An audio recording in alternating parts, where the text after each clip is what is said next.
দেখুন, গরমের সময় এভাবে করে আইসক্রিম বানিয়ে খেলে অনেকটা গরম রোধ হয়। অনেক সময় দেখা যায় দুপুরের অনেক গরম রোদ, সেই সময় যদি একটু ২ চামচও যদি খাওয়া যায় প্রাণটা জুড়িয়ে আসে। আর তরমুজের ভিতরে আছে প্রচুর পরিমাণে ভিটামিন। এই সিজনে তরমুজ প্রচুর পরিমাণে পাওয়া যাচ্ছে। এভাবে করে আইসক্রিম বানিয়ে যদি খাওয়া যায় খুব ভালো হয়। বিশেষ করে এটা তো বাচ্চারা তো প্রচুর পরিমাণে এটা পছন্দ করে। দেখুন, দারুণ গরম পড়েছে। গরমের সময় এভাবে করে আইসক্রিম বানিয়ে খাওয়াই যেতে পারে।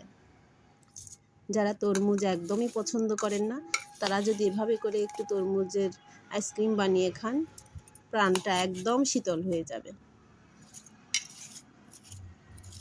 দারুণ হয়েছে আইসক্রিমটা।